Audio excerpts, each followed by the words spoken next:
Okay students, seat में कुछ homework दिया था क्या? कुछ नहीं, एडिशनल दिया था केवल। और रेस कौन सी? 14 नंबर।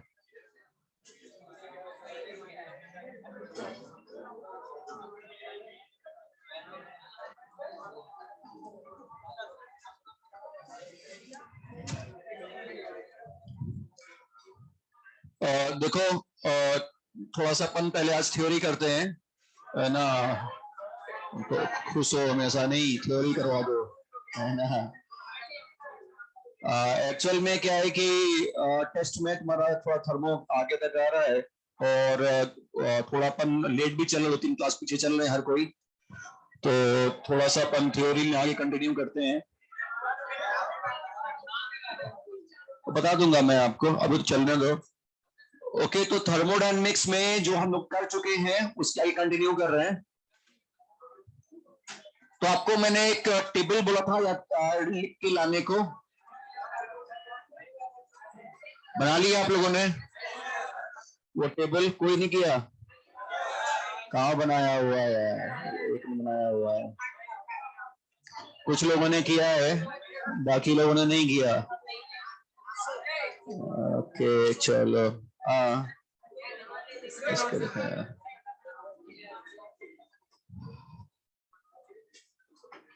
चलो ठीक है, आप लोग उसको ट्रेस कर लेना घर पे जाके। आज स्पेस छोड़ दो, हाफ पेज करेक्ट चाहिए होगा उसके लिए, ठीक है? मैं बता देता हूँ वो टेबल बनी कैसे। वो टेबल बनी कैसे आप देख लो उसको, क्योंकि टाइम नहीं है अब इतना बनाने का उसको।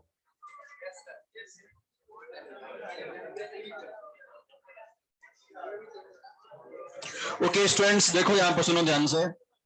देखो प्रीवियस क्लास में जब हम लोग स्टार्ट किए तो हमने थर्मो स्टार्ट किया, system surrounding universe, intensive extensive state path function, ठीक है? फिर हम लोग आए थे कि डिफरेंट कौन कौन से प्रोसेस है, आइसोथर्मल, एडियाबैटिक, मेनली किससे फोकस किया? रिवर्सिबल और इरिवर्सिबल। रिवर्सिबल हाइपोथेटिकल प्रोसेस है, इन्फिनाइट टाइम इन्फिनाइट स्टेप्स में होने वाला प्रोसेस है। वो एक प्रैक्टिकल प्रोसेस है। इरिवर्सिबल जो एक लिमिटेड टाइम लिमिटेड स्टेप्स में कंप्लीट हो जाता है। फिर हमने ये देखा था कि जो इरिवर्सिबल प्रोसेस है, अगर उसमें हम बात करें तो पी एक्सटर्नल इरिवर्सिबल में कांस्टेंट होता है, जबकि रिवर्सिबल में पी एक्सटर्नल वेरिएबल होता है। इरिवर्सिबल में पी एक्सटर्नल को पी इंटरनल के बराबर आप नहीं ले सकते, जबकि रिवर्सिबल में पी एक्सटर्नल को पी इंटरनल के बराबर आप ले सकते हो। ध्यान है ना आपको? फिर हम ये भी देखा हुआ है कि PV equal to nRT reversal में हर पॉइंट पे लगा सकते हो, इरिवर्सल में केवल स्टार्टिंग या एंड में लगाओ, जब पिस्टन मूव करेगा तो नहीं लगा सकते आप। और इसीलिए आप इरिवर्सिबल के प्रॉपर ग्राफ नहीं बना सकते, रिवर्सिबल के ग्राफ प्रॉपर्ली ट्रेस किए जा सकते हैं, और जिस पाथ से आप गए थे उसी पाथ से लौट सकते हो in the case of reversible. Irreversible में जब लौटोगे तो आपका पाथ जो है वो डिस्टर्ब हो जाता है या चेंज हो जाता है, ठीक है? और फिर हम लोग उसके बाद आगे बढ़े तो प्रॉपर्टीज ऑफ सिस्टम करने के बाद, प्रोसेस करने के बाद हमने देखा कि एनर्जी इन्वॉल्व इन थर्मोडायनेमिक्स, तो उसमें से पहली एनर्जी हमारी थी वर्क। वर्क एक पाथ फंक्शन है, cyclic integral not equal to zero. Work done by the system में W नेगेटिव लेंगे, ऑन द सिस्टम में W पॉजिटिव लेते हैं, ठीक है? फिर हमने अगला पॉइंट इसमें यह देखा था W का formula minus integral P external dot dV V1 to V2। और फिर उसके बाद अगर रिवर्सिबल है तो P एक्सटर्नल को P इंटरनल या P गैस लेके आगे सॉल्व करेंगे, और अगर इरिवर्सिबल है तो P एक्सटर्नल को कांस्टेंट लेके हम बाहर करके आगे बढ़ते हैं। 1 ATM litre equal to 101.3 joule and 1 bar litre equal to 100 joule. Conversion में हमें फायदेमंद रहता है, ठीक है? और फर्दर हम लोगों ने उसके बाद ये देखा था वर्क कंप्लीट, हाँ वर्क जीरो कब हो सकता है? जब आइसोकोरिक प्रोसेस हो या फिर फ्री एक्सपेंशन हो, यानी एक्सपेंशन अगेंस्ट वैक्यूम, तो उसमें वर्क डन जीरो होगा। फिर हम लोग आगे कंटिन्यू किए थे और उसके बाद हमारा अगला क्या आ रहा था, हीट। हीट अगेन एक पाथ फंक्शन है, तो cyclic integral not equal to zero. Heat given to the system positive, by the system is negative.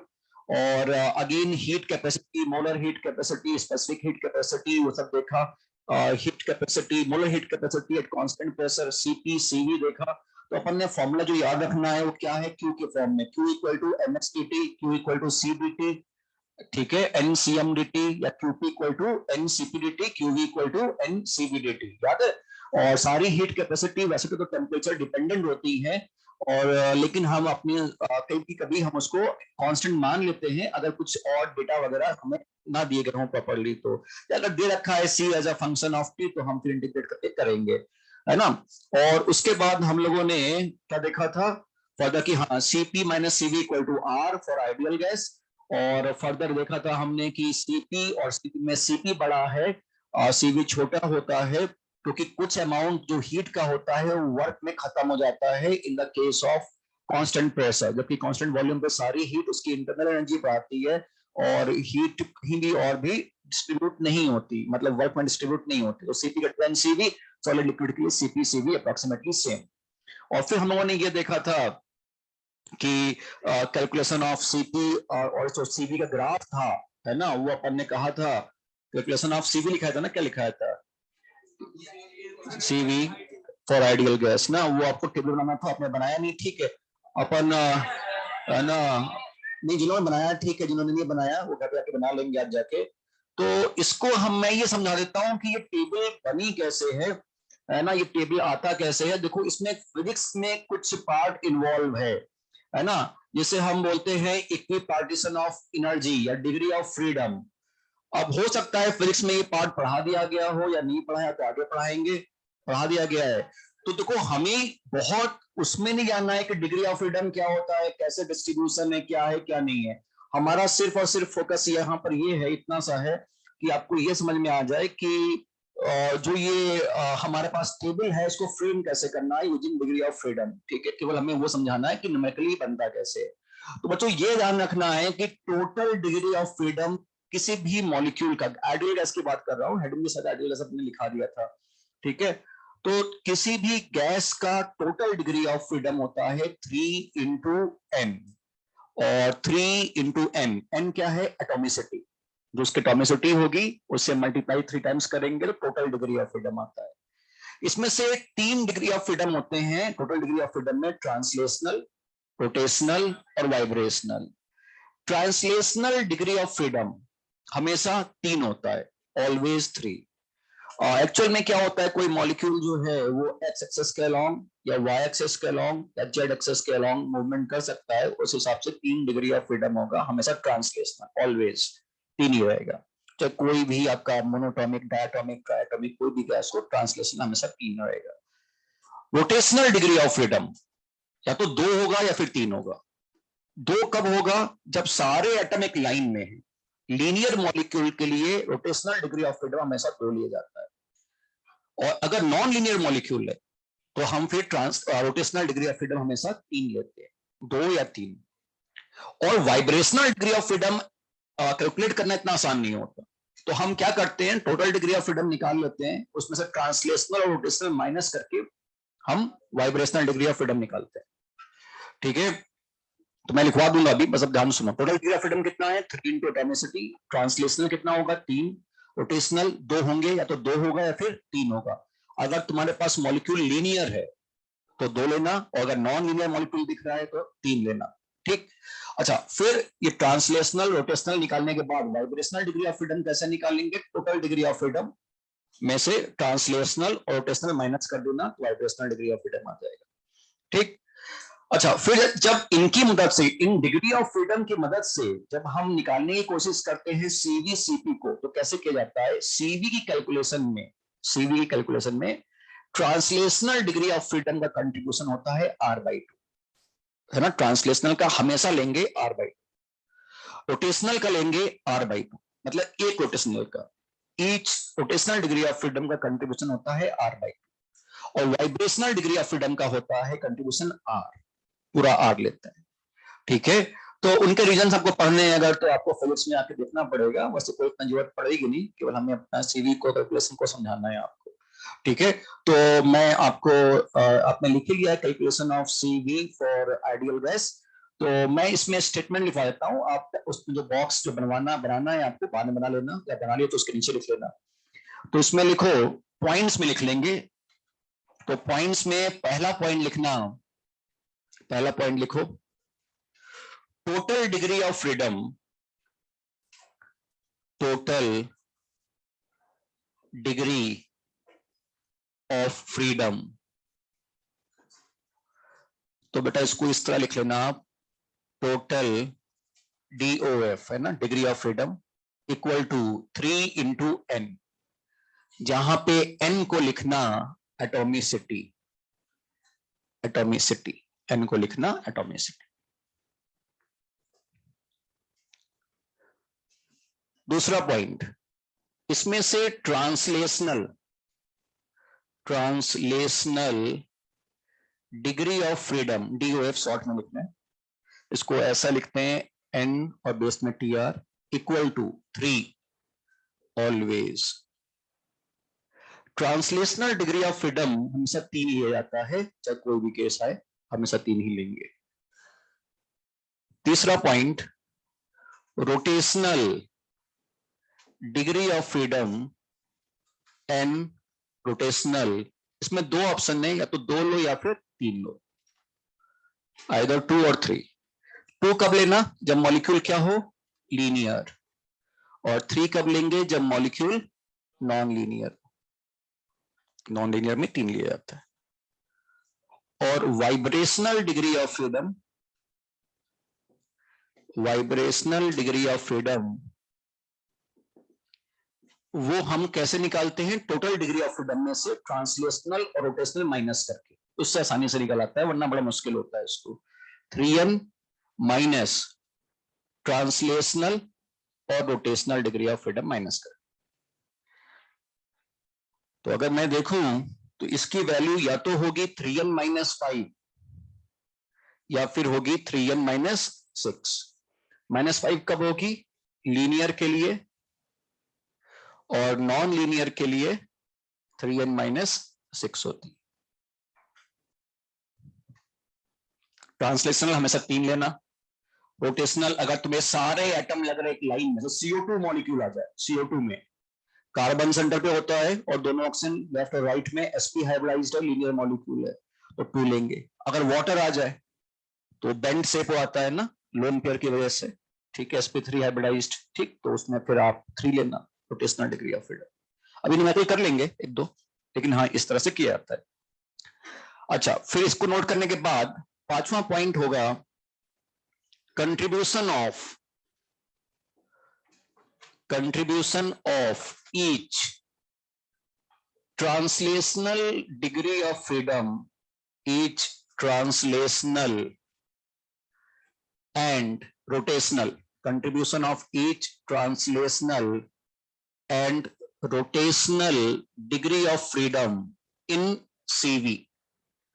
CV के अंदर ट्रांसलेशनल और रोटेशनल डिग्री ऑफ फ्रीडम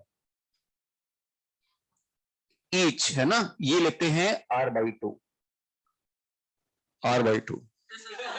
क्या हो गया भाई,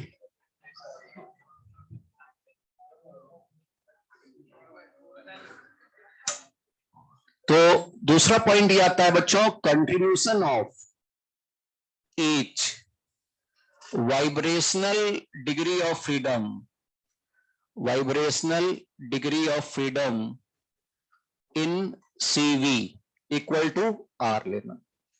अच्छा, तुम लोग वो FR/2 से भी निकाल लेते हो नहीं, लेकिन बेटा उसमें वाइब्रेशनल नहीं लेते, वो ट्रांसलेशनल और रोटेशनल से निकालना सिखाते हैं वो। अगर वाइब्रेशनल आएगा, अगर लिख दिया कि vibrational degree of freedom included है, तो फिर उससे आंसर नहीं आएगा। वो तभी लग सकता है जब वाइब्रेशनल डिग्री ऑफ फ्रीडम को हम लोग निगलेक्ट करें, तो उससे आप निकाल सकते हो, जैसा तुम्हें पता है ना।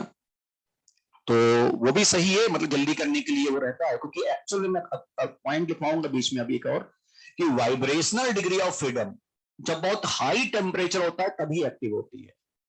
तो जब तक ना कहा जाए तो हम उसके बगैर ही आंसर निकालते हैं, वाइब्रेशनल डिग्री ऑफ फ्रीडम के बगैर। है ना। अगर लिख दे कि including vibrational degree of freedom तभी हम लेंगे, अदरवाइज उसको लेते ही नहीं है। इसलिए तुम्हारे आंसर्स एकदम मैच करेंगे वो FR/2 वाले से भी, लेकिन प्रॉपर मेथड ही मालूम होना चाहिए।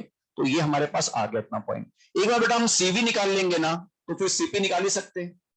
कैसे? CP minus CV equal to R, उससे R CP निकाल लेना, CV निकालेंगे इस तरीके से, CP निकाल लेंगे। और बेटा एक बार CP आ गया तो फिर गामा भी निकाल सकते हैं। गामा पता है ना क्या होता है? CP बाई CV ना, CP बाई CV, ऐसा कुछ पता है नहीं गामा? इसको पता है आपको, पॉइजन्स रेशो बोलते हैं, लिख लेना नाम भी, पॉइजन्स रेशो बोला जाता है गामा को, CP by CV, CP by CV, Poisson's ratio. मैं कुछ न्यूमेरिकल करवा देता हूं, उससे आपको आइडिया लगेगा, क्योंकि आप ऐसे तो कंफ्यूज हो जाओगे फिर।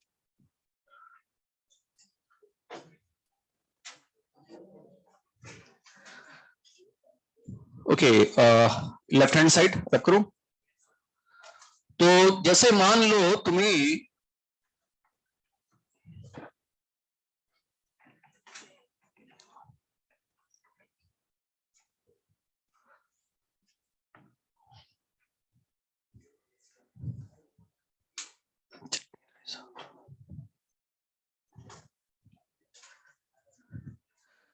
यहां पे सपोज करो आपको, एक पॉइंट और लिख लो, 1.9 पॉइंट और लिख लो आप पहले, फिर क्वेश्चन करेंगे।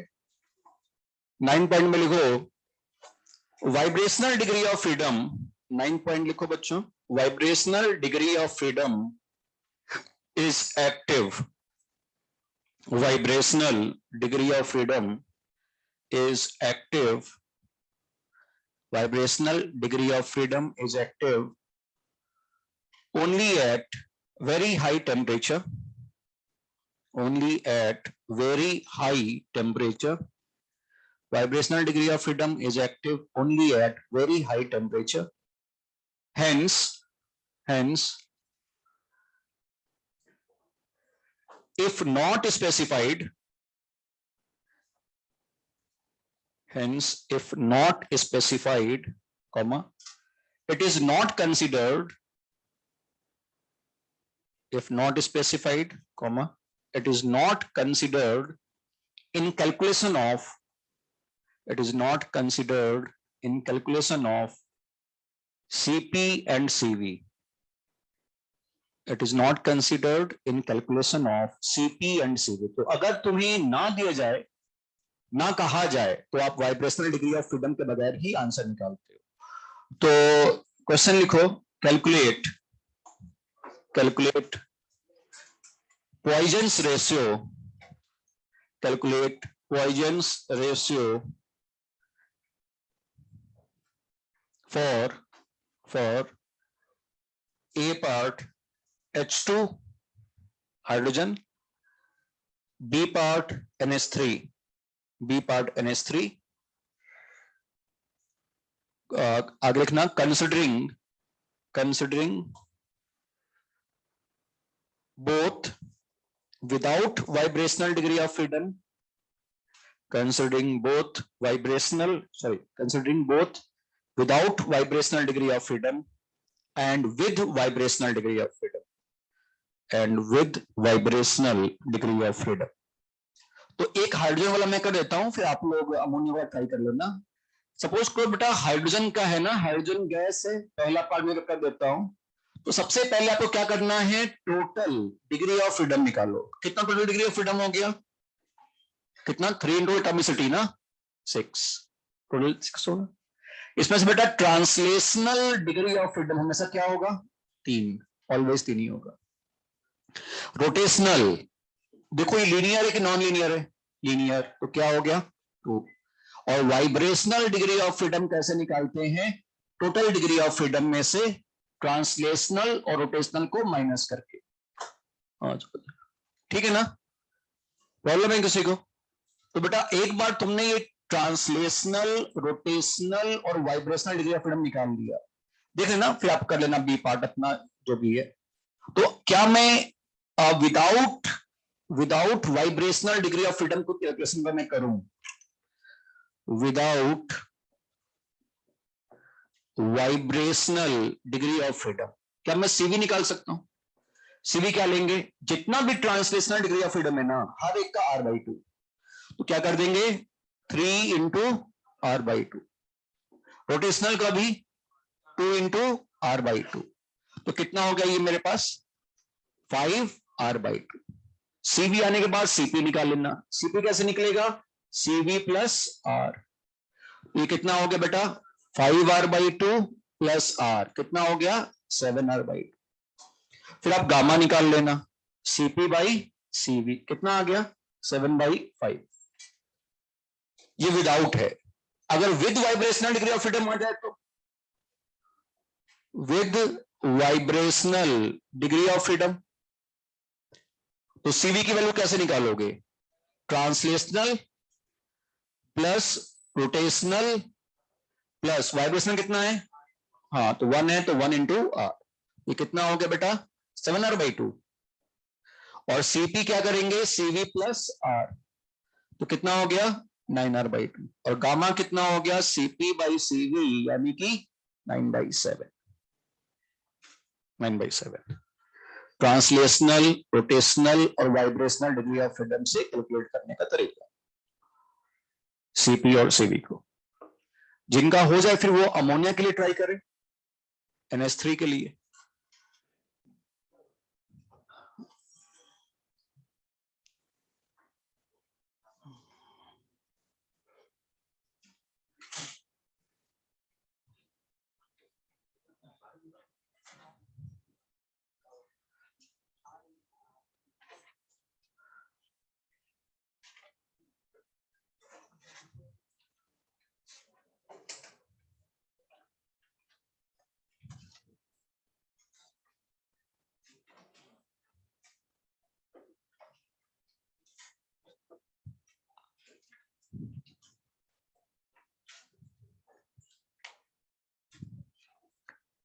करो देखो, NH3 गैस का सोचो, विदाउट एंड विद है ना, कितना 4/3 और 10/9। ओके, दो आंसर आ रहा है 4/3 और 10/9।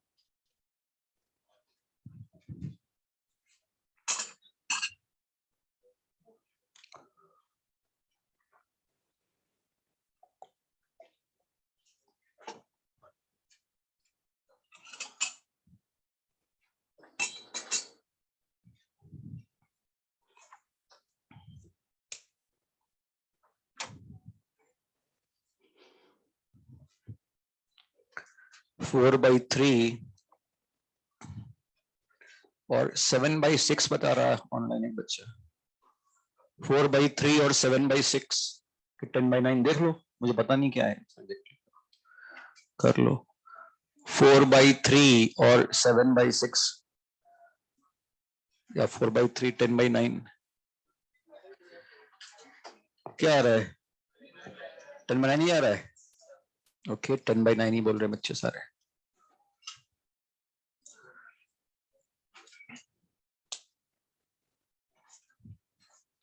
बेटा कैसे करना है, इसमें अमोनिया है, तुम क्या कहोगे पहले टोटल डिग्री ऑफ फ्रीडम निकालना। क्या हो गया 3 इंटू कितने आइटम से 4, 12 ना, ठीक। इसमें से ट्रांसलेशनल डिग्री ऑफ फ्रीडम हमेशा 3 ही होता है, ऑलवेज, कोई डाउट ही नहीं है इसमें, है ना, ये तो हमेशा 3 ही लेना है आप। रोटेशनल क्या लेना है, ये क्या एक लाइन में एटम्स है क्या, नहीं, sp3 हाइब्रिडाइज्ड पिरामिडल से नॉन लीनियर है, नॉन लीनियर में हम क्या लेते हैं 3, अगर नॉन लीनियर आ जाए तो 3 लेना है। और बेटा वाइब्रेशनल डिग्री ऑफ फ्रीडम कैसे निकालते हैं, टोटल में से ट्रांसलेशनल और रोटेशनल माइनस करके, कितने हो जाएंगे ये 6, ठीक है, ये कर लिया तुमने। फिर इसमें 2 पार्ट होता है, without vibrational degree of freedom, जब वाइब्रेशनल डिग्री ऑफ फ्रीडम नहीं लोगे तो सीवी के लिए केवल ट्रांसलेशनल और रोटेशनल का दोनों का कंट्रीब्यूशन r/2 लेना है, तो 3 into r/2 plus 3 into r/2, ऐसे किया होगा ना, कितना आ रहा है 3r। सीपी क्या होता है सीवी प्लस आर, यानी कितना हो गया 4r। और गामा क्या हो गया, Cp बाई Cv यानी 4/3, बस, ठीक है। और with vibrational degree of freedom अगर पूछे, जैसा तुम लोगों ने बता रहे हो answer, with vibrational degree of freedom 10/9 आएगा, ओके। तो बेटा इसमें Cv क्या आएगा, ट्रांसलेशनल का लेना है, रोटेशनल का लेना है, और वाइब्रेशनल कितने हैं 6R, तो कितना आ रहा है 9R, और Cp आ जाएगा 10R, और गामा आ जाएगा 10/9, 10/9। उन्होंने मेरे ख्याल से शायद इसमें 3 एटम ले लिए होंगे, इनको नहीं काउंट किया होगा। कोई बच्चे करते ना एटॉमिसिटी में सेंट्रल एटम को काउंट नहीं करते, है ना, तो उस वजह हो सकता है। ओके, जो भी है, तो ये हमारा तरीका है करने का। अब आप टेबल देखो जरा सा, वहां पे जो आपके पास टेबल अगर नहीं आपने बनाया है तो सीट से देख लो, आपस में शेयर करके देख लो। एक बार मैं दिखा देता हूँ, देखो ध्यान से, है ना, आप लोग आपस में शेयर करके देख लेना। देखो मैं से दिखा दूं उसमें कैसे कैसे समझाया गया है, देखो मैं दिख रहा है आपको, अब देखो तो उसमें क्या लिखा हुआ है कि एटॉमिसिटी, देख रहे हो आप, टेबल ध्यान से देखो ताकि वो समझ में आ जाए, तो बना लेना घर पे। Atomicity monoatomic, diatomic, triatomic, linear, non linear.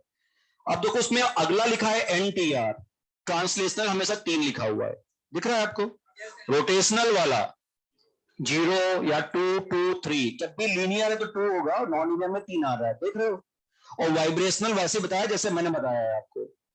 अब इसने क्या किया है, CV के नीचे 2 कॉलम बनाए हैं, एक है एक्सक्लूडिंग वाइब्रेशनल, एक है इंक्लूडिंग वाइब्रेशनल। सीट में वो एक्सक्लूडिंग वाइब्रेशनल वाला गायब हो गया था, नहीं लिखा है उसमें ना हेडिंग, तो उसमें लिख दो एक्सक्लूडिंग वाइब्रेशनल। CV के नीचे जो लिखा है ना पहला कॉलम में वो स्पेस रह गया है, वो एक्सक्लूडिंग वाइब्रेशनल है, और अगला कॉलम देख रहे हो इंक्लूडिंग वाइब्रेशनल। देखो डायटॉमिक गैस में अपन ने किया है ना हाइड्रोजन के लिए, तो क्या आंसर आ रहा था, एक 7/5 गामा, और दूसरा क्या था 9/7।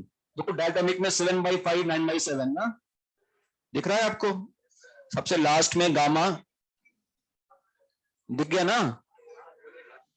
तो वो आपको ऐसे निकालना है, मैंने बता दिया ऐसे करना है आपको। अब इसमें क्या है ना, आप जब क्वेश्चन आएगा तो इतना टाइम में भी नहीं हो कि आप शायद जल्दी कर पाओ इतना कैलकुलेशन वगैरह, तो कुछ रटना भी पड़ेगा। तो इसमें क्या है कि आपको जो रटना है ना वो 4th कॉलम थोड़ा रट लो तो बेटर है। सीवी कैलकुलेट कर लो excluding vibrational, CV excluding vibrational, वो याद रख लेना 4th column, CV excluding vibrational, क्योंकि वाइब्रेशनल वाला तुम्हें मिलेगा नहीं सीट में आ रहा था क्वेश्चन। और CV पता तो CP निकाल लोगे, R जोड़ के, और गामा तुरंत आ जाएगा। तो CV याद रख ले कि भाई पहला वाला है 3R/2, फिर 5R/2, 5R/2 और 3R। या तो फिर अगर नहीं याद रहा तो आप किस तरीके से कर ही सकते हो, या FR/2 तुम्हें जो सिखाया गया उससे भी कर सकते हो, जैसा आपको ठीक लगे, लेकिन याद तो रखना पड़ेगा टेबल आपको, ठीक है। और ये तरीका क्या है मैंने बता दिया, इस तरीके से बनाया जाता है टेबल पूरा। और बच्चों इसमें एक या दोनों मिनट और कर लेते हैं, फिर अपन लोग अगली हेडिंग इंटरनल एनर्जी पे आते हैं। हीट के बारे में मैक्सिमम चीजें हमने फॉर्मूले वगैरह बता दी हैं, CDT, MSDT, NCMDT, ये सब हीट के फॉर्मूले हैं, ठीक है। कुछ क्वेश्चन देख लेते हैं, न्यूमेरिकल नहीं किए हम लोगों ने।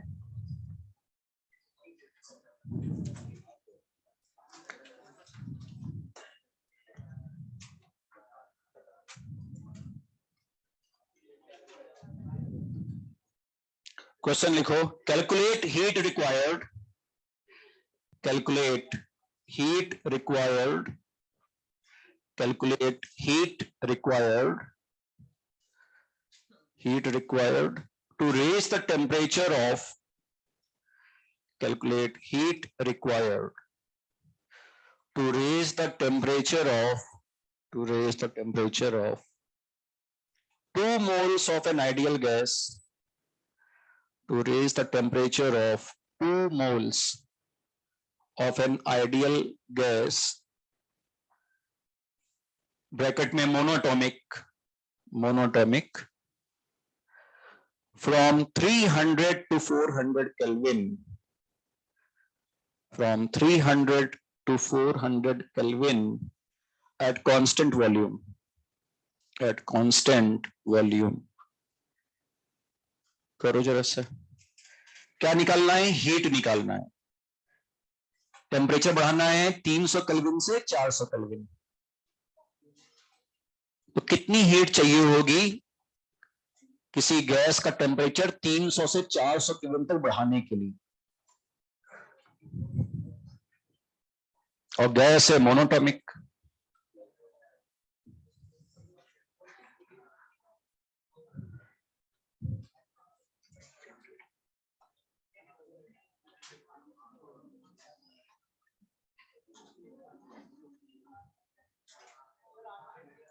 आर की वैल्यू, आर बता दो, आर बता दो, 300 आर, ऐसा? ओके, 300 आर बता रहे बच्चे। देखो क्या कह रहा है, कांस्टेंट वॉल्यूम की हीट फाइंड आउट करना है, टेम्परेचर रेज करो फ्रॉम 300 केल्विन टू 400 केल्विन, और क्या है, आइडियल मोनोएटॉमिक गैस है। तो बच्चों हमें ये आइडिया होना चाहिए कि कांस्टेंट वॉल्यूम की हीट मतलब n C V D T, और इंटीग्रेशन करेंगे from T1 to T2। CV constant जो बाहर आ जाएगा डेल्टा टी हो जाएगा, बात वही है, ठीक है ना। तो एन कितना बोला था, कुछ बोला था मोल में, 2 मोल। सीवी कितना है 3R/2, क्योंकि कांस्टेंट तो बाहर हो जाएगा इंटीग्रेशन से, या फिर लिख देता हूं मैं इंटीग्रेशन इनटू dt, और लिमिट कहां से कहां, 300 से 400, ठीक है ना। तो ये 3R बाहर हो जाएगा, क्या हो जाएगा 3R इंटू 400 माइनस 300, ऐसे क्या होगा ना, तो 300R, बस ये वैल्यू आ गई।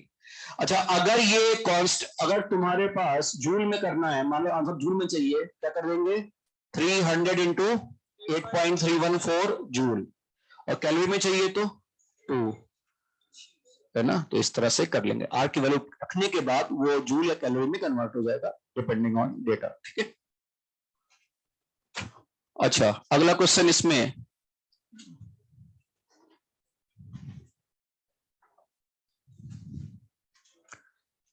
Same question as above, note कर लो पहले फिर लिखो, same question as above but CV equal to, same question as above but CV equal to, मैं लिख रहा हूं बच्चों यहां पे 20 प्लस 10 की पावर माइनस 3t, ये लिखा हुआ है 20 प्लस 10 की पावर माइनस 3t जूल पर केल्विन मोल, लिखा हुआ देख लेना। CV की वैल्यू तुम्हें मेंशन कर दी गई है, CV की वैल्यू मेंशन कर दी गई 20 प्लस 10 की पावर माइनस 3t।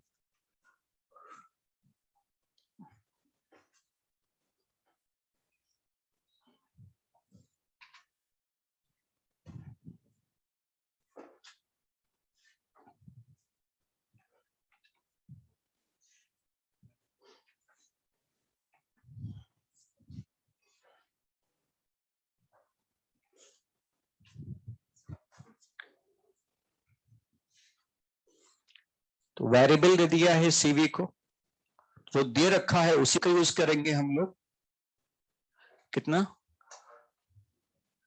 4035, ऐसा 4000.35, ओके। तो एक आंसर आ रहा है 4000.35, 4070, 4070, 4070।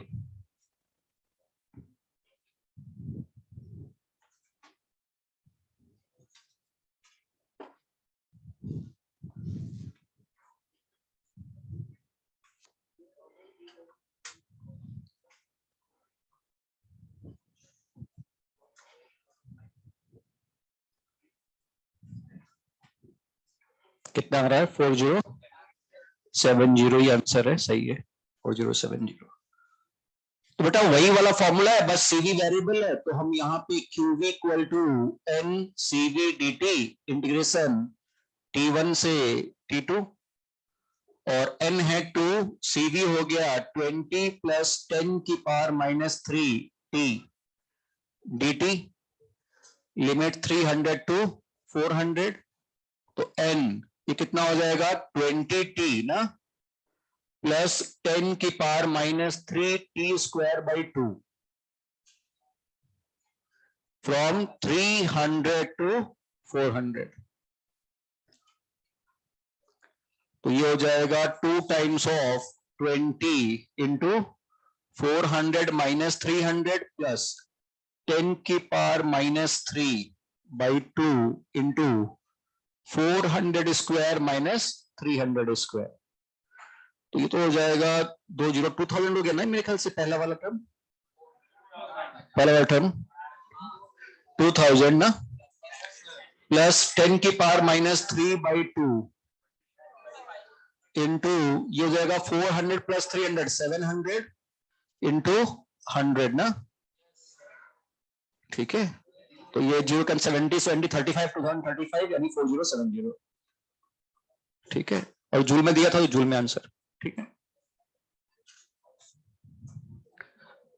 तो हीट के लिए तुम्हारे पास जो टर्म्स हम लोगों ने समझे अभी तक का, वो क्या क्या है? पाथ फंक्शन याद रखना, bye the system, negative on the system, positive, क्योंकि फॉर्मूला एमएसडीटी एनसीडीटी एनसीवीडीटी ये सब होते हैं।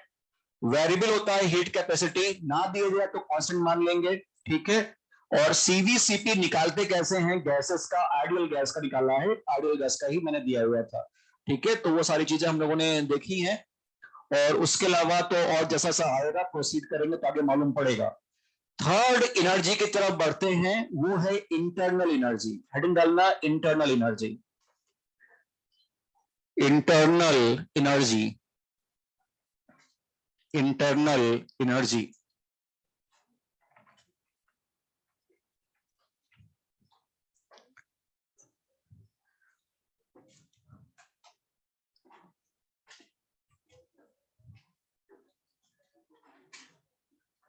बेटा इसको हम लोग U या फिर E से रिप्रेजेंट करते हैं, U या फिर कैपिटल E से रिप्रेजेंट करते हैं, U या फिर कैपिटल E से। करो लिस्ट, देखो ध्यान से, U और E।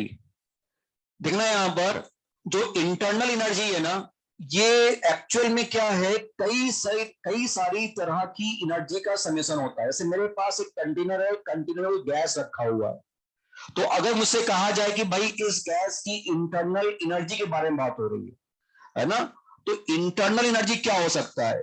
उस गैस की तमाम तरह की एनर्जी का समेसन। कई एनर्जी जो मैं बात कर रहा हूं कौन कौन सी हो सकती है? एक तो गैस के मॉलिक्यूल मूव कर रहे होंगे, उनकी काइनेटिक एनर्जी होगी। मॉलिक्यूल का एक दूसरे पे अट्रैक्शन रिपल्सन होगा, पोटेंशियल एनर्जी इन्वॉल्व होगी उसकी। एक न्यूक्लियस का, उसी के इलेक्ट्रॉन पे attraction repulsion, electrostatic energy. Potential energy और इलेक्ट्रोस्टैटिक एनर्जी में डिफरेंस है। पोटेंशियल एनर्जी क्या होता है? एक न्यूक्लियस का दूसरे एटम के इलेक्ट्रॉन पे अट्रैक्शन रिपल्सन, एक एटम दूसरे एटम के बीच का अट्रैक्शन रिपल्सन। और इलेक्ट्रोस्टैटिक एनर्जी क्या है? न्यूक्लियस और उसी के इलेक्ट्रॉन में अट्रैक्शन रिपल्सन। तो कौन कौन सी एनर्जी है? Kinetic energy, electrostatic energy, potential energy, nuclear energy. Nucleus होगा भाई, ऐसा तो है ना कि एटम के अंदर न्यूक्लियस है, न्यूक्लियस की भी कई तरह की एनर्जी होती है, इक्वल टू एमसी स्क्वायर जो तुम लोग निकालते वगैरह करते हो, तो वो जो न्यूक्लियर एनर्जी है वो भी इन्वॉल्व होगी। इलेक्ट्रॉन मूव कर रहा है, स्पिन कर रहा है, तो उसकी इलेक्ट्रॉन स्पिन एनर्जी भी इन्वॉल्व होगी।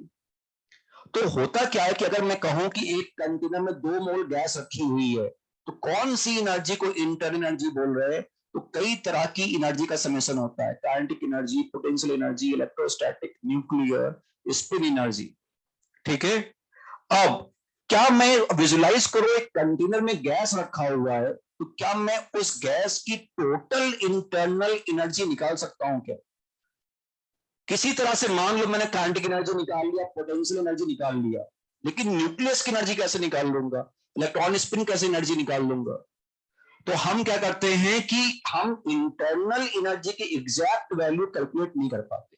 हम क्या निकाल सकते हैं उसमें? Change on moving from one process, one state to another. जब एक जगह से दूसरी जगह मूव कर रहे हैं तो change in internal energy can be calculated, हम एब्सोल्यूट वैल्यू कैलकुलेट नहीं कर सकते, ठीक है।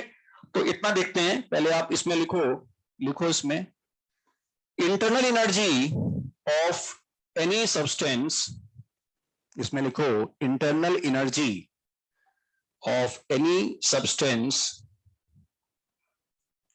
is sum total of internal energy of any substance is sum total of different forms of energy, sum total of different forms of energy, sum total of different forms of energy. A part लिखना आप, kinetic energy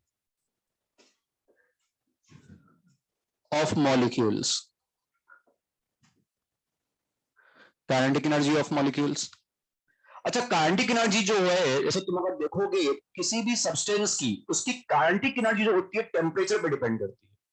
ऐसे तुम्हें ideal gas में पता है कि equal to 3/2 nRT, है ना। जो वैंडरवाल गैसेस हैं उसमें भी काइनेटिक एनर्जी गैस की टेम्परेचर पर डिपेंडेंट होती है। सॉलिड लिक्विड में भी होता है, लेकिन हमें कोई डायरेक्टली फॉर्मूला नहीं पता। लेकिन होता क्या है, kinetic energy of molecule depends on temperature, एक टेम्परेचर डिपेंडेंट होती है। Second, potential energy of molecules, potential energy of molecules. अभी पोटेंशियल एनर्जी क्या होती है, ड्यू टू अट्रैक्शन और repulsion between molecules. Potential energy कैसे डेवलप हुई, अट्रैक्शन रिपल्सन की वजह से, एक मॉलिक्यूल का दूसरे मॉलिक्यूल में अट्रैक्शन रिपल्सन।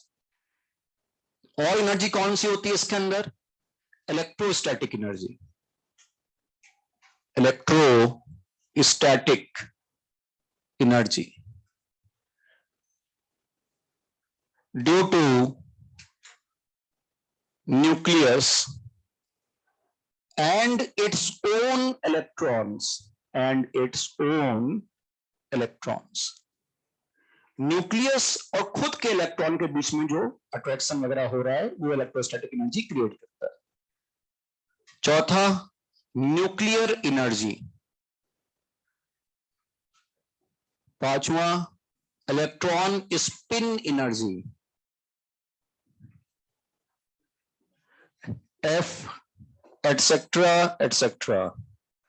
ठीक है, और भी कई तरह की एनर्जी का समेशन, कई तरह की एनर्जी का समेशन है internal energy of substance.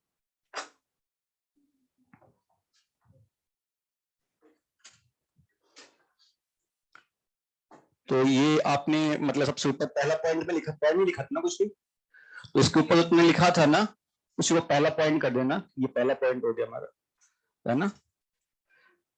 Just heading के जस्ट नीचे वो लिखा था ना, internal energy of any substance, उसको पहला पॉइंट कर दो। Internal energy of any substance, ये तमाम तरह की एनर्जी का समेशन है। दूसरा पॉइंट लिखना बच्चों, देखना ध्यान से, यू क्या हो गया, kinetic energy plus potential energy plus electrostatic plus nuclear plus electron spin and so on, कई तरह की एनर्जी का ये समेशन। ये लिखो सेकंड पॉइंट में, वापस लिखो वही जो मैंने पॉइंट लिखा था, के plus P plus electrostatic plus nuclear plus electron spin and so on, कई तरह की एनर्जी का समेशन है।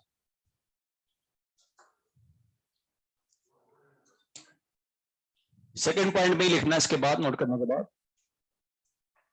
Absolute value of second point में ही लिखना, इसी के नीचे लिख लेना, absolute value of internal energy, absolute value of internal energy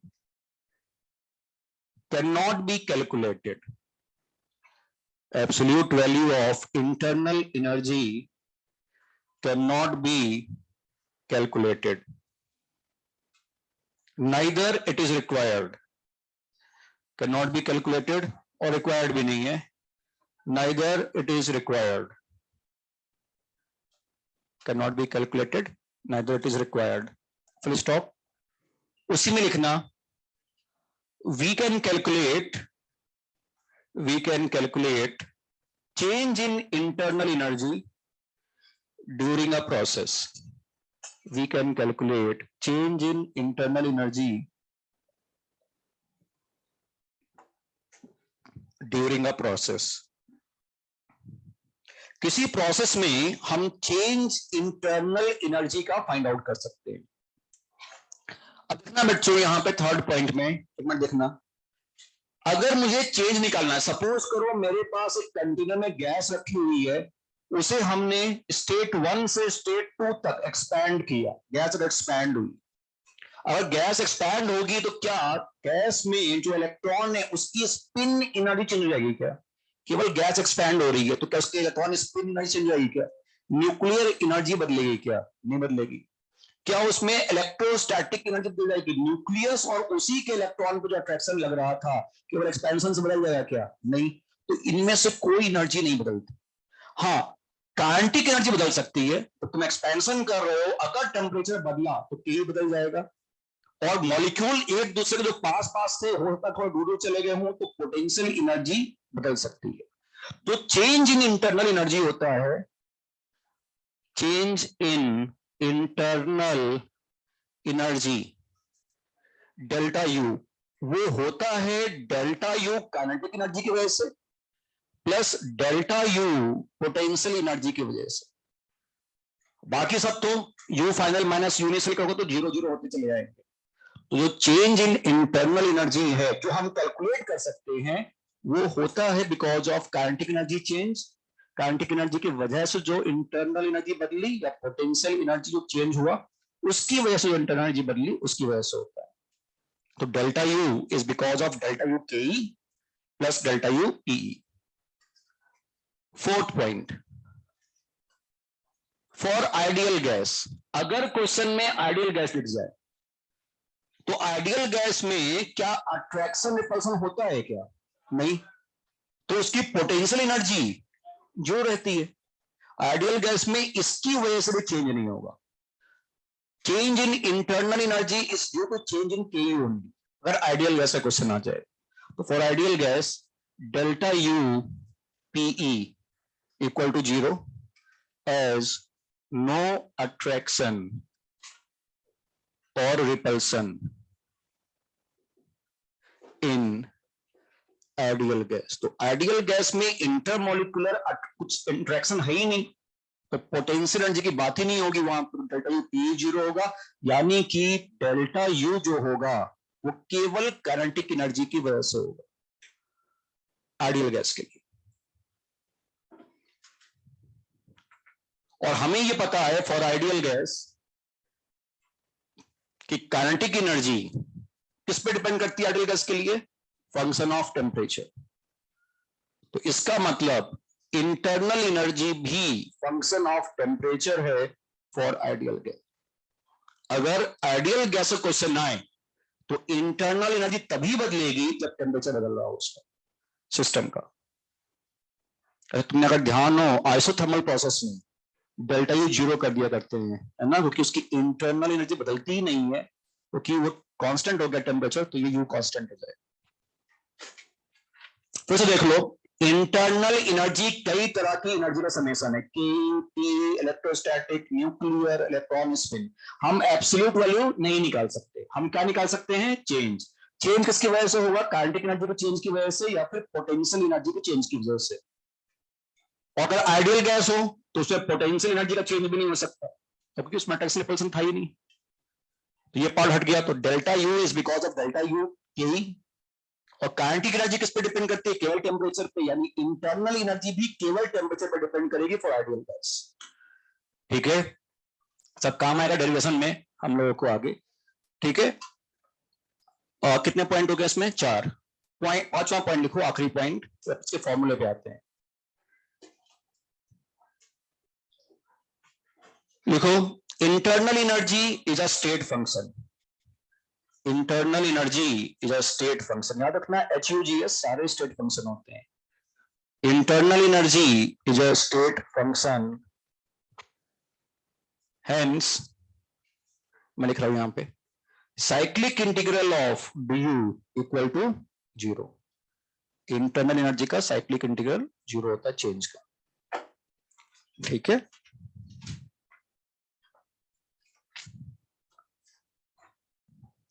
करे अपन आगे।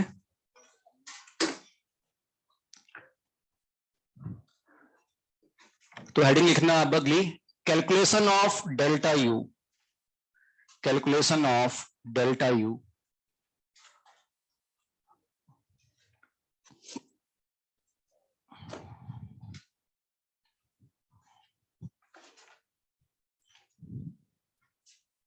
Calculation of delta you.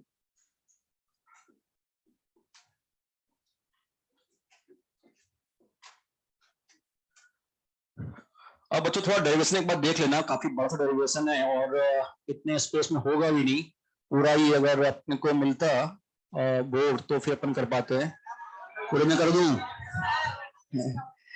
तो ये स्पेस वो स्पेस चला गया, उसकी वजह से पूरा नहीं हो पाया बार में डेरिवेशन। कर दो इसको पहले ना, तो ठीक है, थोड़ा दो पार्ट में इसको करेंगे डेरिवेशन। एक बार तुम लोग पहले ध्यान से देख लेना और बिना कुछ आवाज आवाज किए, ऐसा नहीं कि आपस में बात करने लगो, है ना, वरना फिर नोट करते चलो साथ साथ आपको कर लगे तो, है ना। देखना ध्यान से। और देखो क्या है, इंटरनल एनर्जी एक स्टेट फंक्शन है, तो होता क्या है, as u is a state function, तो u जो है उस वक्त के कोऑर्डिनेट्स पे डिपेंड करता है ना। उस वक्त का कोऑर्डिनेट जनरली हम डिफाइन करते हैं उसके प्रेशर, वॉल्यूम, टेम्परेचर या फिर मोल से। तो u is a function of pvnt, है ना, pvnt का फंक्शन होता है u।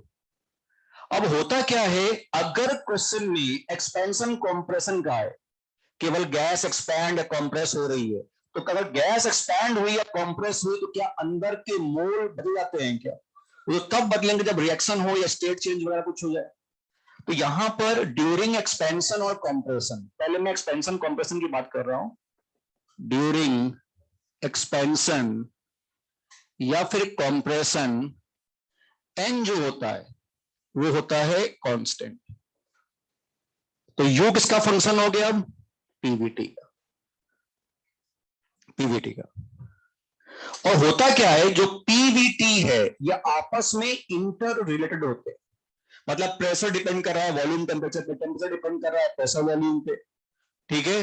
ज्यादा तुम्हें पता ही है वैन डेर वाल्स गैसेस के लिए रिलेशनशिप है, आइडियल गैस के लिए भी है, सॉलिड लिक्विड में डिपेंडेंट होता है, वो सामने विजिबल नहीं होता। तो as PVT are inter related, PVT are inter related, तो बेटा ये क्या हो सकता है, हम लिख सकते हैं u is a function of pv, क्योंकि टीम पे डिपेंड कर रहा है, या फिर u is a function of vt, या फिर u is a function of pt। दो वेरिएबल रह गए, चार थे, एन तो कांस्टेंट ही एक्सपेंशन कॉम्प्रेशन की बात कर रहे हैं ना। रिएक्शन फेज चेंज अलग से पढ़ाएंगे, थर्मोकेमिस्ट्री है ना, उसमें रिएक्शन फेज चेंज आता है। चार हीट पढ़ रहे हो ना तुम लोग, Q W delta U delta H. Thermo one में केवल एक्सपेंशन कॉम्प्रेशन होता है, फिर थर्मोकेमिस्ट्री में यही चार energy reaction of phase change के लिए पढ़ाई जाती है, कैसे निकालते हैं। और फिर थर्मो टू में तो एंट्रोपी ऑफ गिब्स एनर्जी आ जाता है, तो अलग ही पार्ट हो जाता है। तो अब यू फंक्शन हो गया, पीवी का ले लो या वीटी का या पीटी का। अच्छा, हमने प्रीवियस क्लास में या उसके प्रीवियस क्लास में देखा था कि कोई भी स्टेट फंक्शन अगर है तो चेंज इन स्टेट फंक्शन, अगर मैंने कहा था कि ए जो है वो फंक्शन है एक्स और वाई का, एक्स और वाई पे डिपेंडेंट है, तो चेंज इन ए मैं लिख सकता हूं, change in A because of change in X and Y, del A by del X, keeping Y constant into dx, याद है कुछ ऐसा, plus del A by del Y keeping X constant into d Y. मैंने कहा था इस पर ज्यादा यूज आपको नहीं है, हमें फॉर्मूला डिराइव करने के लिए आता है और कोई ज्यादा यूज रहता नहीं है इसके। स्टेट फंक्शन की थर्ड प्रॉपर्टी, तो बच्चों क्योंकि यू फंक्शन है पीवी का, तो मैं चेंज इन यू इस तरह से लिख सकता हूं, पी और वी को लेते हुए, या वीटी को लेके भी लिख सकता हूं, या पीटी को लेके भी लिखा जा सकता है। समझ लो, मतलब मैं ये कहना चाह रहा हूं कि अगर मैं चेंज इन यू लिखूं पी के रिस्पेक्ट में और वी के रिस्पेक्ट में, तो del P by del V at constant, del U by del P at constant volume into dP plus del U by del V at constant pressure into dV लिखा सकता है। ऐसे में बीटी के लिए भी लिख सकता हूं, ऐसे में पीटी भी लिख सकता हूं। अब मैं उसके टर्म में लिखूंगा जिसको मैं आगे सिंप्लीफाई कर सकता। आप डीयू को पीवी के टर्म में, डीयू को वीटी के टर्म में और डीयू को पीटी के टर्म में एक्सपैंड कर सकते हो, उस तरह से लिख सकते हो, कोई दिक्कत नहीं। लेकिन मैं उनमें से वो चूज करूंगा जिसको मैं फर्दर सिंप्लीफाई कर पाऊं, न्यूमेरिकली कुछ वैल्यूज निकाल पाऊं। तो हम वीटी को लेते हैं इस पार्ट को, तो इसको सॉल्व करना थोड़ा पॉसिबल है क्योंकि मैंने del U by del P लिख दिया, उसको आगे सॉल्व नहीं कर पाओगे, बस लिख के छोड़ना पड़ेगा नहीं वहां पर। तो अगर मैं इसके टर्म में इसको एक्सपैंड करूं तो क्या लिखूंगा, d U equal to del U by del T at constant volume into d T plus del U by del V at constant temperature into dV. ठीक है ना, इसका टर्म में एक्सपैंड किया। उसका रीजन है क्योंकि मैं थोड़ा सॉल्व कर लूंगा इसको, और कोई रीजन नहीं खास, मतलब बाकी आप किसी भी टर्म लिख लो कोई दिक्कत नहीं। अब मैं अगर इस पार्ट को देखता हूं बच्चों, तो इस पार्ट को हम थोड़ा सिंप्लीफाई कर सकते हैं अपनी कैलकुलेशंस में। कैसे देखना आप सब लोग, again first law of thermodynamics use कर रहा हूं, और जस्ट इसको कंप्लीट करने के बाद हम लोग फर्स्ट लॉ ही पढ़ाने वाले हैं, आज की क्लास में वो आ जाएगा। तो होता क्या है, d U equal to Q plus W. ठीक है, फर्स्ट लॉ से हमें पता है d U equal to Q plus W, और कांस्टेंट वॉल्यूम है तो वर्क डन जीरो, तो D U equal to Q V. ठीक है ना, और क्यू वी क्या होता है अभी देखा था, एनसीवीडीटी, याद देंगे एनसीवीडीटी। ठीक है, अब स्पेस नहीं है तो मैं यहां पे लिख रहा हूं, ठीक है, इसके नीचे जस्ट, इसी के जस्ट पीछे लिख रहा हूं। तो डी यू क्या हो गया हमारे पास, N C V D T, D T को उधर ले जाओ ऐसा, तो D U by D T equal to N C V, और कांस्टेंट वॉल्यूम है तो मैं इसको अगर कांस्टेंट वॉल्यूम की बात कर दूं तो ये क्या हो गया, d U by D T, del U by del T at constant volume equal to N C V. तो ये टर्म मेरा आ जाता है del U by del T at constant volume, तो ये हो जाता है एनसीवीडीटी। तो डीयू का जो फॉर्मूला तुम्हें याद रखना है, जैसे तुमने वर्क का फॉर्मूला क्या रखा, minus integral P external dV, heat का फॉर्मूला क्या याद रखा, एनसीडीटी एमएसडीटी, वैसे डीयू का ये फॉर्मूला याद रखना पड़ता है आपको न्यूमेरिकल करने के लिए, NCVDT plus del U by del V at constant temperature into D, ये फॉर्मूला होता है डीयू का न्यूमेरिकल सॉल्व करने के लिए। du equal to ncvdt plus del u by del v at constant temperature into dv। ठीक, अब हम इसको और फर्दर सिंप्लीफाई करते हैं, ये तो बेसिक फॉर्मूला तुम्हें याद रखना है। उसके बाद तीन केस में डिवाइड करते हैं, अगर कंटेनर में आइडियल गैस है तो क्या करेंगे, रियल गैस आ जाए तो क्या करेंगे, और सॉलिड लिक्विड है तो क्या करेंगे। ध्यान रखना रिएक्शन फेस चेंज नहीं होना चाहिए, केवल एक्सपेंशन कंप्रेशन का क्वेश्चन आए। तो इसका ए पार्ट फॉर आइडियल गैस, अगर कंटेनर में आइडियल गैस हो तो एक बात बताओ, आइडियल गैस में हम लोगों ने देखा है कि यू जो होता है किस पे डिपेंड करता है, टेम्परेचर पे, फंक्शन ऑफ टेम्परेचर, और अगर टेम्परेचर कांस्टेंट तो यू भी कांस्टेंट, और कांस्टेंट का डिफरेंशिएशन जीरो, तो ये पार्ट जीरो जाता है में से सेकंड पार्ट। आइडियल गैस में डी यू का फॉर्मूला केवल क्या होता है, एनसीवीडीटी। तो इफ T इज कांस्टेंट, अगर T कांस्टेंट हुआ तो U भी कांस्टेंट हो जाएगा, और U कांस्टेंट होने का मतलब del U by del V at constant temperature equal to zero, ये पार्ट जीरो हो जाता है यहाँ। तो DU का फॉर्मूला क्या बन जाता है आइडियल गैस के लिए, NCV/dt, बस ये फॉर्मूला। तो न्यूमेरिकल में कभी भी आइडियल गैस आए, आइडियल गैस आए चाहे कुछ भी हो, एक्सपेंशन हो, कंप्रेशन हो, आइसोथर्मल प्रोसेस हो, एडियाबेटिक हो, आइसोकोरिक, आइसोबारिक, पॉलीट्रोपिक, कोई भी प्रोसेस हो, बस तुम्हें आइडियल गैस दिख जाए तो आप ये फॉर्मूला लगा सकते हो। बस कंडीशन एक है, रिएक्शन फेज चेंज नहीं होना चाहिए, अंदर का कंटेंट नहीं बदलना चाहिए, तो आप ये फॉर्मूला लगा सकते हो इंटरनल एनर्जी आइडियल गैस के लिए। नॉट फॉर रिएक्शन और phase change, not for reaction और फेज चेंज, रिएक्शन और फेज चेंज में फॉर्मूला नहीं लगाओगे आप, ठीक है। नोट करो इसको, फिर बताता हूँ रियल गैस में क्या करेंगे, बाकी दोनों और बचे हुए सॉलिड लिक्विड में।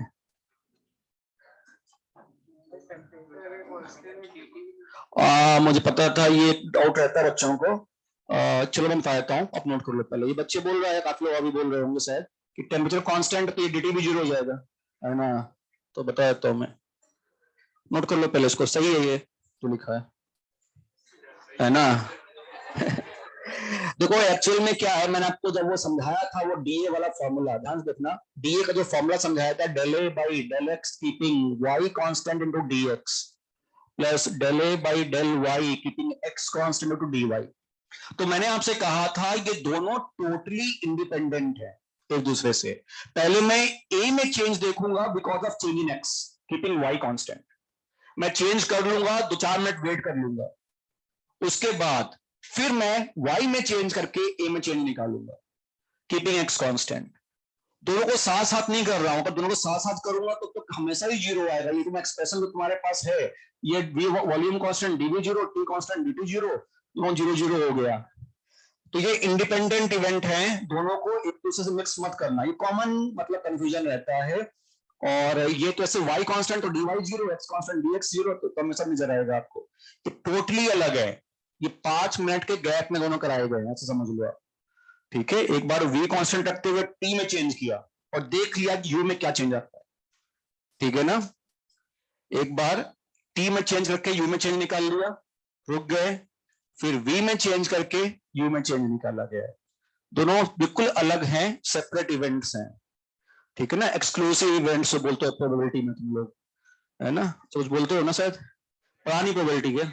अच्छा, ओके।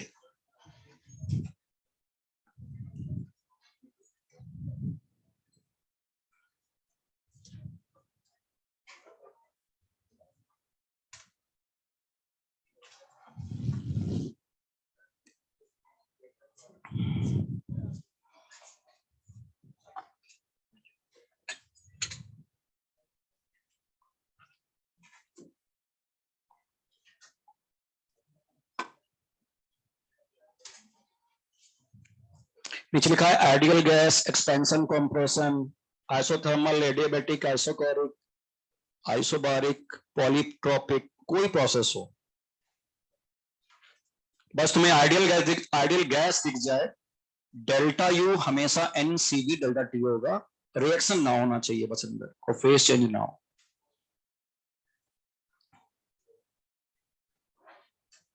नॉट फॉर रिएक्शन और फेस चेंज।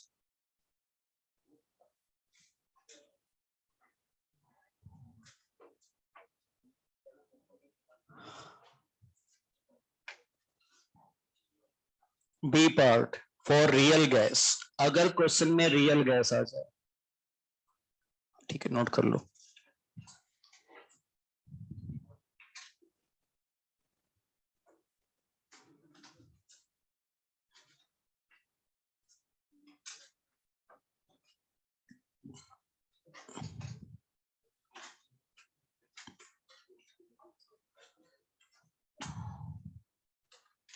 आइडियल गैस के लिए जब टेम्परेचर बदलेगा तभी इंटरनल एनर्जी बदलती है, काइनेटिक एनर्जी तभी बदलेगी टेम्परेचर बदलने से,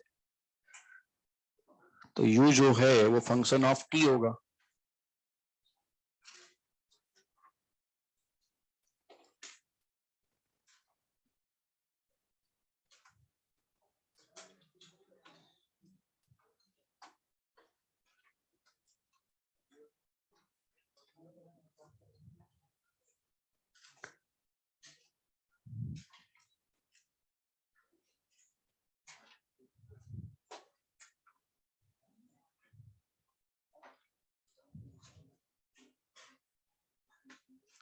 रियल गैस में क्या करेंगे बच्चों, तुम्हारे पास रियल गैस में क्या इंटरनल एनर्जी केवल टेम्परेचर पे डिपेंड करेगी क्या? नहीं, वहां पर तो पोटेंशियल एनर्जी इन्वॉल्व है ना, अट्रैक्शन रिपल्सन तो है मॉलिक्यूल के बीच में।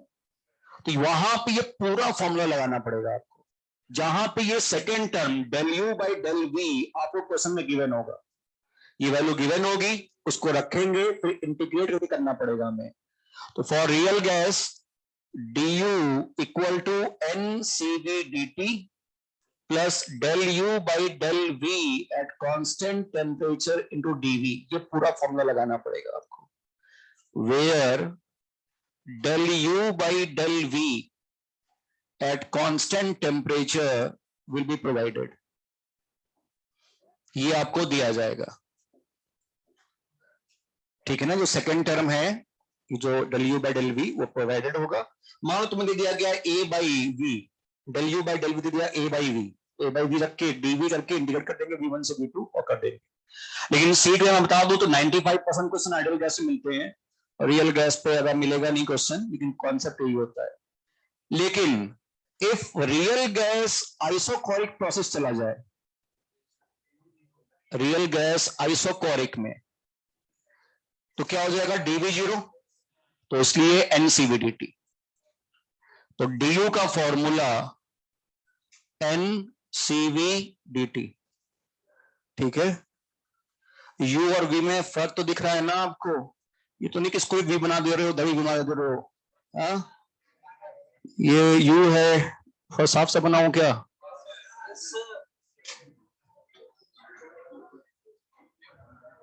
तो रियल गैस आइसोकोरिक अगर आ जाए तो एनसीवीडीटी, आइडियल गैस में हमेशा एनसीवीडीटी, रियल गैस आइसोकोरिक में NCVDT, where del U by del V at constant temperature provided होगा, प्रोवाइडेड। और C part for solid liquid, अगर सॉलिड या लिक्विड आता है, सॉलिड लिक्विड का केस, तो डी यू कैसे निकालोगे?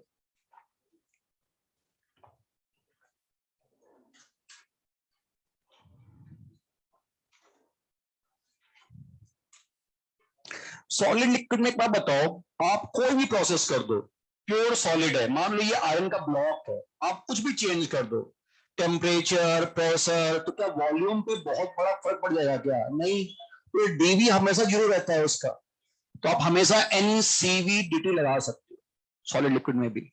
आइडियल गैस में हमेशा लगा दो एनसीवीडीटी, सॉलिड लिक्विड में हमेशा लगा दो एनसीवीडीटी, रियल गैस में बस प्रॉब्लम आएगी, और उसमें भी आइसोकोरिक में लगा सकते हो एनसीवीडीटी।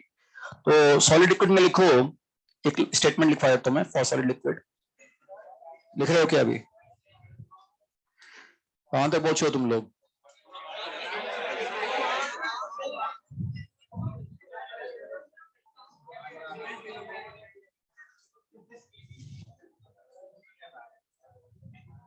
क्यों, मैं लिख देता हूं फिर, है ना। एनी चेंज इन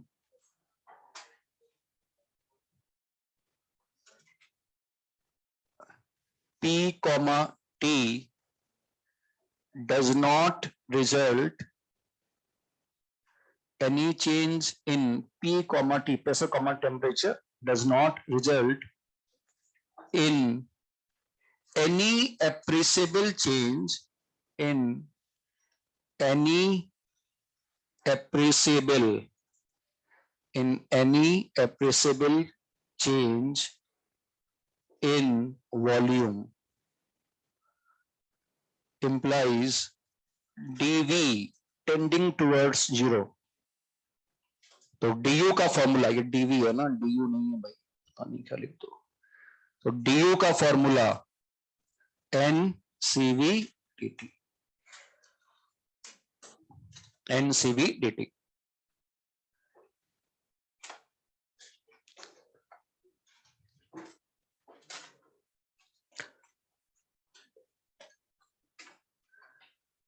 और एक स्टेटमेंट और, एज सॉलिड लिक्विड के लिए सीपी सीवी सी सब सेम होता है ना, याद है पिछली क्लास? तो मैं डी का formula n C D T भी लिख सकता हूं। सॉलिड लिक्विड में सीपी सीवी को ज्यादा मैटर नहीं करता, सीपी सीवी सी सब सेम होता है, तो आप एनसीडीटी भी मिल जाएगा, बुक में लिखा हुआ आपको। अच्छा, अगर तुम आउटसाइड कोटा देखोगे तो होता क्या है वहां पर कि सीधे हो जाते हैं इंटरनल एनर्जी और एक फॉर्मूला एनसीबीडीटी, और उससे आंसर सारा हो जाता है। अगर बस इतना ध्यान रखना होता है रिएक्शन फेस चेंज ना हो, बस आप एनसीबीडीटी लगाओगे, आइडियल गैस 95% क्वेश्चन हमेशा लगेगा, सॉलिड लिक्विड में हमेशा लगेगा, कहीं कोई एक्सेप्शन नहीं है। ठीक, रियल गैस के क्वेश्चन मिलते नहीं है ना, मतलब आईआईटी में या मेंस में थर्मो के अंदर रियल गैस का पूछा नहीं आता है। तो बस अगर कभी आ जाए तो ये फॉर्मूला है, अदरवाइज मैक्सिमम टाइम हमारे इन सबसे काम चल जाता है कि हम इतना डिटेल में ना पढ़ें कैसे कैसे डिराइव हुआ, तो भी हमें काम चलेगा इसका। ठीक है, ये याद रखेंगे फॉर्मूले, याद रखता रहूंगा मैं हर अगली क्लास में, तो अदरवाइज वरना फिर आपको ये कंफ्यूजन आगे और बढ़ जाएगा। ठीक है, हेडिंग डालते हैं, तीन एनर्जी हमने पढ़ ली, क्यू, डब्ल्यू और डेल्टा यू। ठीक, इन तीनों को मिला के बनता है फर्स्ट लॉ ऑफ थर्मोडायनेमिक्स। तो उस पे आते हैं, हेडिंग लिखो फर्स्ट लॉ ऑफ थर्मोडायनेमिक्स। तीन एनर्जी हमने पढ़ ली है,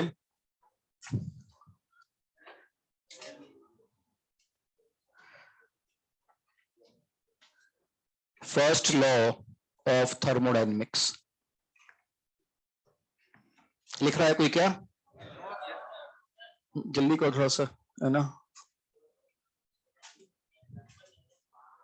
ये बेटा यहां से आया ना कि तुमने क्या किया, डी क्यूबी के बराबर है।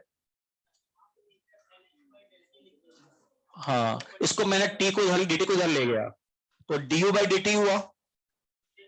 हाँ, तो एक्चुअल में क्या है ना, कांस्टेंट वॉल्यूम पे है, ये क्या हुआ, d U by D T equal to N C V, और ये कांस्टेंट वॉल्यूम प्रोसेस है, तो वॉल्यूम कांस्टेंट रखते हुए तुमने टी में चेंज यू में चेंज निकाला है, तो फिर मैं डेल बोल सकता हूं उसको, है ना, पार्शियल डिफरेंशिएशन इस तरह से था। वैसे तो है d U by D T in constant volume पे। ठीक है, तो फर्स्ट लॉ ऑफ थर्मोडायनेमिक्स क्या होता है? First law of thermodynamics, energy of universe is conserved, energy can not be created not be destroyed, ऐसा कुछ है ना। तो इसमें एक स्टेटमेंट लिख लो, फर्स्ट लॉ ऑफ थर्मोडायनेमिक्स में स्टेटमेंट लिख लो,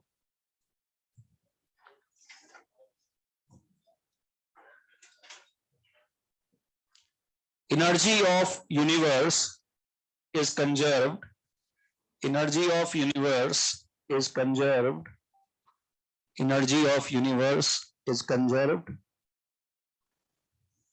energy of universe is conserved, comma, it can be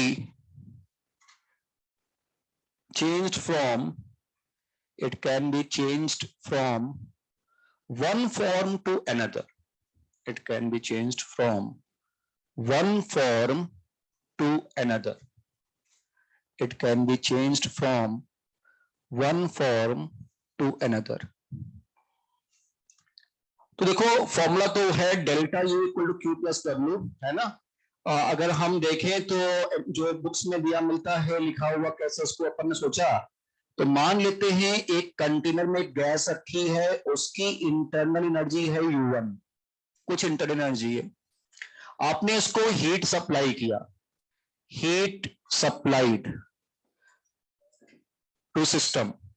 अगर हीट सप्लाई किया तो प्लस लिखेंगे माइनस लिखेंगे, सिस्टम में आ रही heat, heat given to system plus, तो मान लेते हैं क्यू हीट चली गई, तो इसकी एनर्जी कितनी हो गई बढ़ के, U1 प्लस क्यू, तो एनर्जी तो ऐड हो जाएगी इसके साथ। तो अब यहां पर क्या हो गई एनर्जी बच्चों, U1 प्लस क्यू। अब मान लेते हैं वर्क भी किया गया, work done on the system equal to W, क्या होगा प्लस के minus on the system plus, तो अब एनर्जी कितनी हो गई,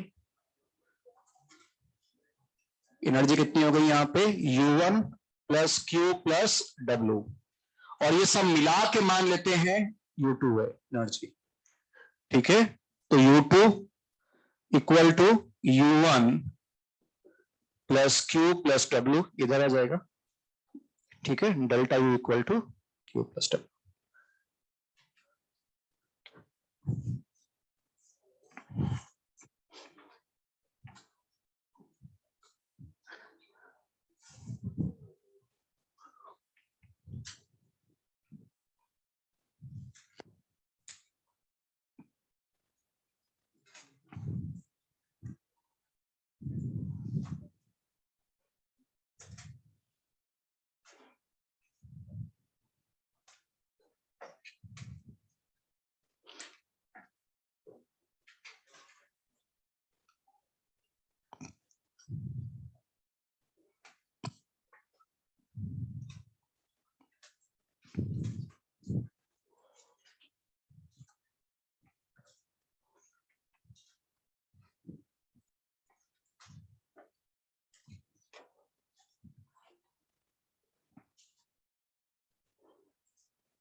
ये फॉर्मूला बच्चों तब एप्लीकेबल होगा कि अंदर का जो कंटेंट है ना वो बदलना नहीं चाहिए।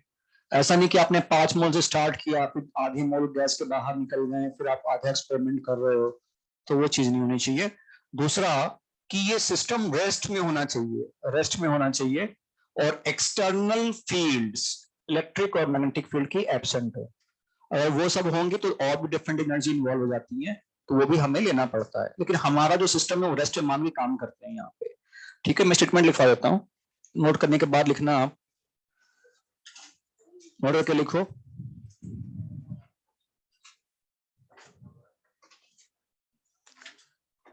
नोट करके लिखो, system is considered to be at rest.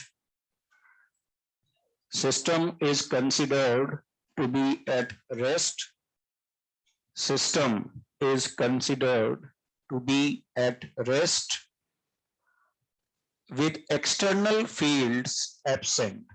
System is considered to be at rest with external fields absent. With external fields absent. ठीक है, तो ये थोड़ा ध्यान रखेंगे हम करते वक्त।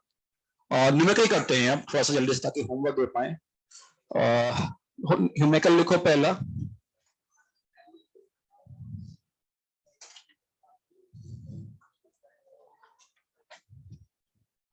न्यूमेरिकल लिखो, 20 joule heat is given to system. 20 joule heat. 20 joule heat is given to system. 20 joule heat is given to system such that its volume. 20 joule heat is given to system such that its volume is increased from such that its volume is increased from 0.01 liter 0.01 liter to 0.02 liter 0.01 liter to 0.02 liter against a constant pressure of 10 bar. Against a constant pressure of 10 bar. Calculate A part work, B part delta U, or C part work done by the system. Work done by the system. करो।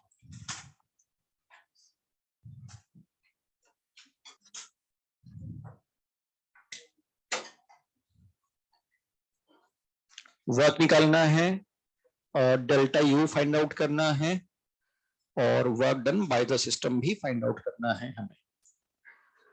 तो आप pressure 10 बार रखते हुए volume को extend कर रहे हो, expand कर रहे हो। सब कुछ जूल में निकालना, जूल में कैलकुलेट करना। ठीक है, जूल में।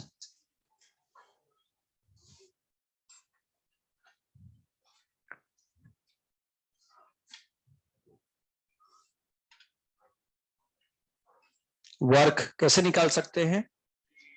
PDV, P external into DV. Work का formula minus integral P external into DV. वी1 कहां से कहां? 0.01 लीटर से 0.02 लीटर, 10 बार था तो -10 into V2 minus V1, 0.02 minus 0.01। ठीक कर रहा हूं ना? तो ये बेटा क्या हुआ, ये बार लीटर में आ गया ना, तो ये बार लीटर में हमारा आंसर आ रहा है और मुझे निकालना किसमें है? जूल। तो किससे मल्टीप्लाई कर देते हैं? 100 से ना। 1 bar litre equal to 100 joule, तो कितना हो गया? -10 जूल। मैंने प्रेशर 1 बार लिखा था क्या? 10 बार दिया था। चलो ठीक है, आप लोग 1 बार से निकाल लो, कोई दिक्कत नहीं। 10 बार से करो। क्या दिया था? 10 दिया था ना। ठीक है, 10 बार कितना आ रहा है ये वैल्यू? -10 जूल। ये डब्ल्यू आ गया कैलकुलेट करके। और हीट कितना है? +20 की -20। Heat given to system. ध्यान रखना, ये लैंग्वेज का क्वेश्चन मिलेंगे और बहुत कंफ्यूजन रहता है। हीट गिवन टू सिस्टम है तो +20 जूल। तो W आ गया, डेल्टा U आ गया, तो सॉरी Q आ गया, delta U equal to Q plus W। तो Q कितना हो गया 20 और W कितना है -10, तो 10 जूल। ठीक है ना, B part. C part, work done by the system.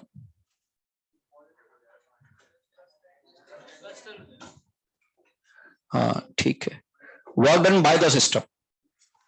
W की वैल्यू क्या आ रही है -10 जूल।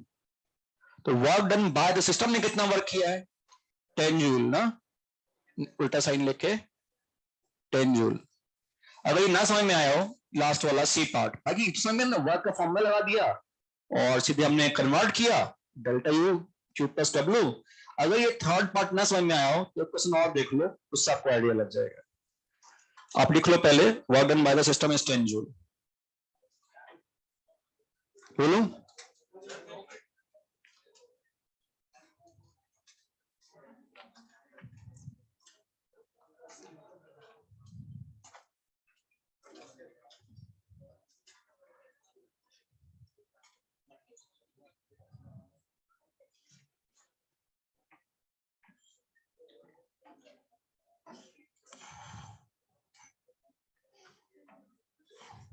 क्वेश्चन है, if work done by the system, question लिख लो, if work done by the system is 40 joule, if work done by the system is 40 joule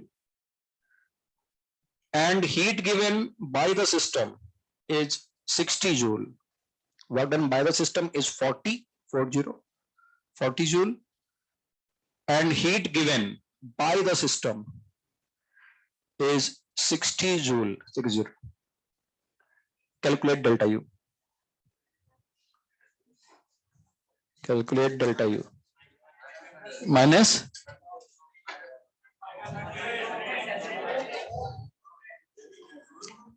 देख लो, कर लो। Work done by the system है ना, तो जब work done by the system है डब्ल्यू क्या लिखोगे, बाय द सिस्टम नेगेटिव, तो -40 जूल, और heat given by the system वो भी नेगेटिव होता है तो -60 जूल। तो डेल्टा यू क्या हो गया, Q plus W equal to -40 plus -60 कितना हुआ -100 जूल।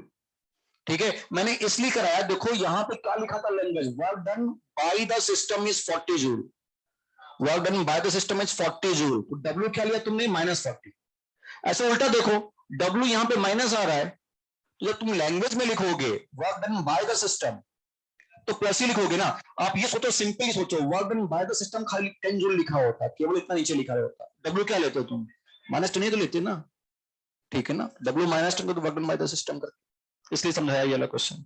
अगला question, if heat given by the system is 25 kilojoule.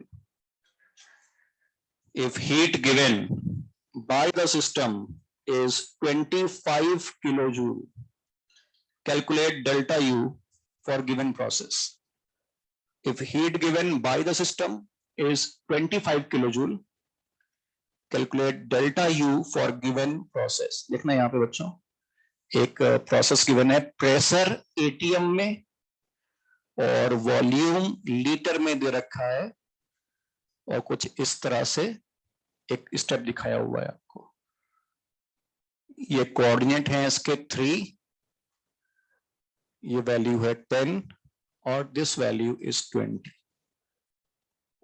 ये एरो है, एरो का डायरेक्शन ध्यान देना। आपको पता है पीवी ग्राफ है, तो एरिया अंडर द कर्व क्या दे सकता है, वर्क ना, करो।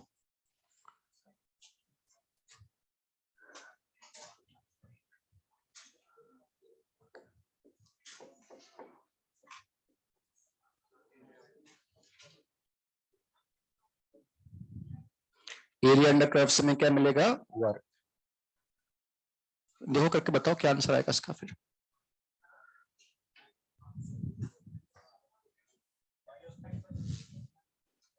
माइनस, देखता हूँ आंसर क्या लिखा हुआ है।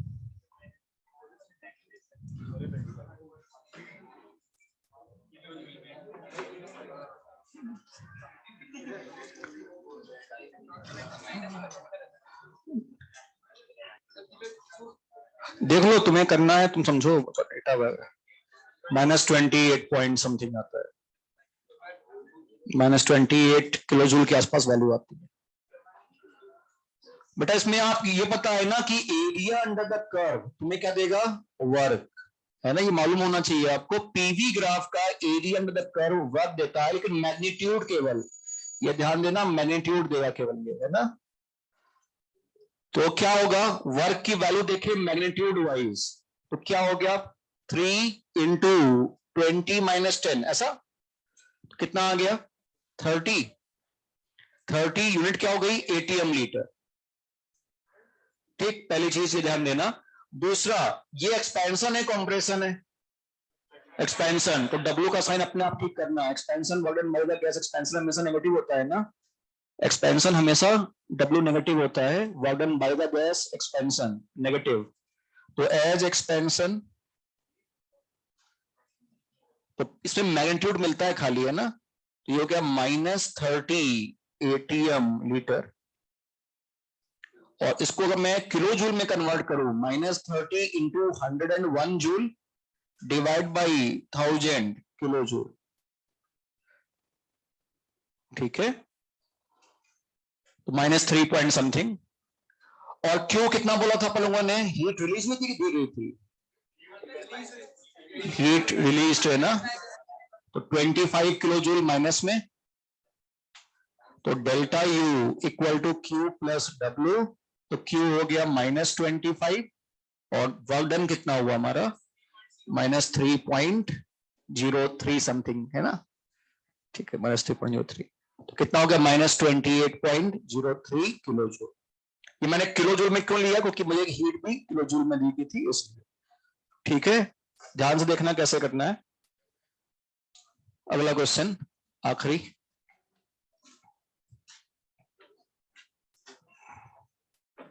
पीवी ग्राफ में एरिया अंडर द कर्व से मैग्नीट्यूड मिलेगा, ध्यान रखना, साइन अपने आप लगाना तुम वहां पे, गलत मत कर देना।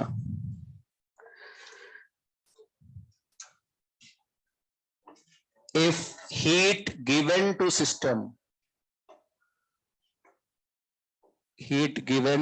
system is 10 joule, calculate delta U,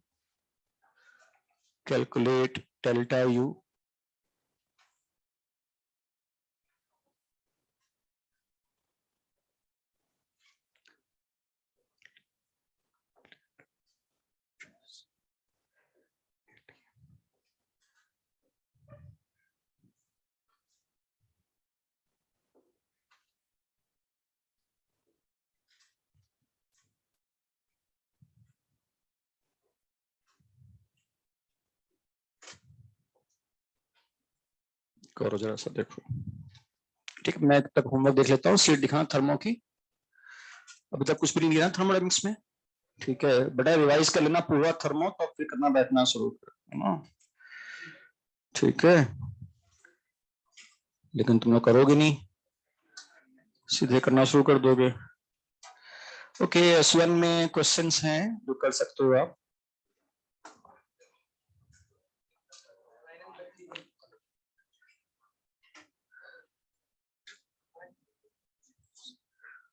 S1 में 1, 2, 3, 4 और 6 नंबर, S1 में 7 भी कर सकते हो।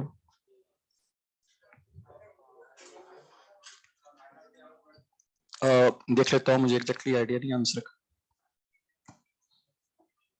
O1 में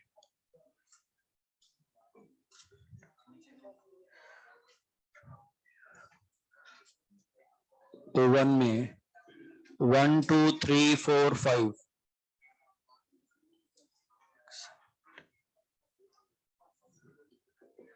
पहले देखो ध्यान से करना, सब फर्स्ट लॉ पे ही मिलेंगे, अधिकतर क्वेश्चन फर्स्ट लॉ पे होंगे, तभी वेट कर रहा था अपन फर्स्ट लॉ पे कि खत्म हो जाए तभी हो पाएगा। और ये ध्यान रखना, फर्स्ट लॉ पे फॉर्मूला लगाना है, साइन कन्वेंशन ध्यान से समझ के करना, फिर गलत करोगे कंफ्यूज और कॉन्फिडेंस लूज होता है।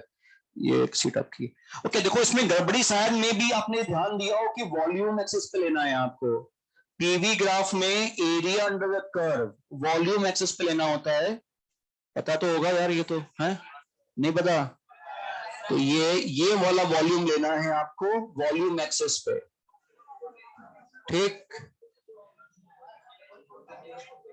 वॉल्यूम एक्सिस पे। तो बेटा कितना आ रहा है मैग्नीट्यूड वाइज देखें वर्क, तो क्या हो गया, तो यहां पे हम ले लेते हैं एक स्क्वायर बन गया, स्क्वायर हो गया 4 × 2 का, तो 4 × 2 का square plus half into base, base हो गया 2, हाइट हो गया 3, कितना रहा बेटा ये 14, हाफ इंटू ये बेस, अच्छा 4 का हुआ ना, हाँ ठीक, हाफ इंटू 4 × 3, 14 आ गया। यूनिट क्या आ गई इसकी, एटीएम लीटर, एटीएम लीटर में कर दिया, मैग्नीट्यूड है। अब ये एक्सपेंशन है कॉम्प्रेशन है, वॉल्यूम बढ़ रहा है तो एक्सपेंशन है तो माइनस वन अपने आप लगाया, तो W equal to -14 ATM litre, क्योंकि बच्चों ये एक्सपेंशन है। फिर यूनिट का ख्याल रखेंगे करते वक्त, है ना, साइन का ख्याल और यूनिट का ख्याल रखना जब क्वेश्चन करना, तो जो होमवर्क दिया है, ठीक। अब ये वर्क डन आ गया, तो मुझे वो दे रखा था जूल में, तो W इक्वल टू -14 × 101 जूल हो गया, और हीट गिवन है, heat given to system plus है, तो प्लस 10 जूल, तो delta U equal to Q plus W, यानी 10 प्लस -1400, कुछ ज्यादा हो गया ना ये तो, ठीक है चलो जो भी आ रहा है, ठीक है जो भी है 101, ठीक है, ये जूल में आ जाएगा। तो यूनिट का ख्याल रखना और साइन का ख्याल रखना क्वेश्चन करते वक्त, और थर्मो थोड़ा सा रिवाइज करते रहना, मैं पहले बोल चुका हूं। अगली क्लास में एंथैल्पी में हम लोग खत्म कर देंगे शायद हाफ एन आवर में, और फिर मेन प्रोसेस में चालू जगह आइसोथर्मल में क्या करना है, आइसोबैरिक में क्या करना है, इन सब पे हम लोग आगे बढ़ जाएंगे, ठीक है। रिवाइज करवा दूंगा मैं, लेकिन आप लोग भी थोड़ा सा रिवाइज करना शुरू करो इस पे, ठीक है। ये मान लो कि अपनी करीब आधे से ज्यादा थ्योरी पार्ट थर्मो का हो गया है, आधे पे हो चुका है, आधा बचा हुआ है थर्मो वन का। ओके, एंड कराओ मीटिंग बच्चों, by two all of you. Homework लिख दिया S101, देख लेना आप लोग।